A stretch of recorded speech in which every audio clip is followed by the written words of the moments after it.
Get the inspector. This crime is familiar to me. Edgar Allan Poe. To what may I attribute the honor of your call? This week on the BBC Radio 5 live show that I co-present with Simon Mayo, our special guest is John Cusack. And he's coming in to talk about his new film, The Raven, in which he plays the writer, Edgar Allan Poe. Now, if you're a horror fan, as I am, you'll know that Poe looms large over the history of horror literature, but also he plays an enormously important role in the evolution of cinema. I think the first Poe adaptation was something like 1908, and there's barely a year gone by in which there hasn't been a new Poe adaptation with very, very variable results. Some of the movies are great, some of them not so great. Anyway, the new film, The Raven, reimagines the end of Poe's life. And I was thinking about my favourite Poe adaptations. Perhaps the most significant one for me is Roger Corman's adaptation of The Pit and the Pendulum. This is very important for me because my dad saw that film and was completely freaked out by it. And I'm sure that one of the reasons I grew up to be a really big horror fan was growing up in a household in which at least one parent thought that the scariest thing in the world was a horror movie was a very, very tempting proposition. So I have Corman and Poe and my dad to thank for that. Obviously, Corman did loads of Poe adaptations. He did House of Usher, Mask of the Red Death, Tomb of Ligeia. But for me, it's always got to be The Pit and the Pendulum.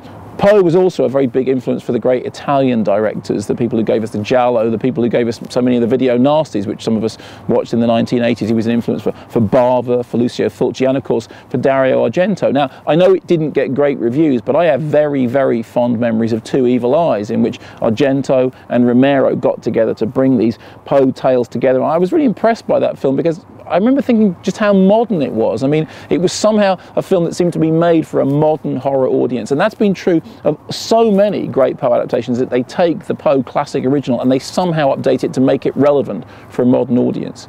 Going a little bit further forward, I also have fond memories of a film called, well, it's now called Tale of a Vampire. It was originally called A Tale of Vampire for reasons which I never fully understood. It was directed by a Japanese director, Shimako Sato, shot here in the UK. And it was the film on which I did a set report for Fangoria. I think it got me my first front cover report for Fangoria. I was very excited about that.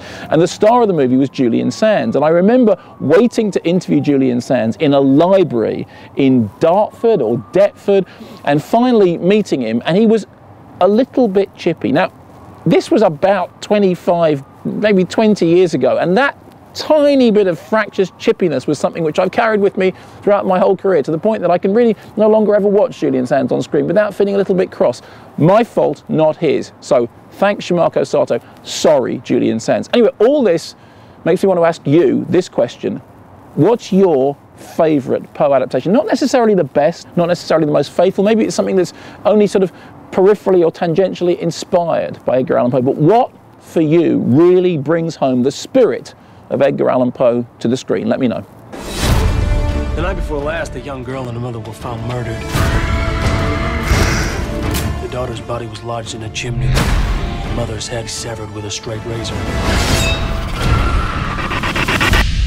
You're referring to one of my stories, a work of fiction. I'm afraid I am not. Do you actually think that I murdered these people? What cannot be disputed is that your imagination is the inspiration of a horrendous crime. I love you, Edgar. Be careful. I believe the killer is taunting us.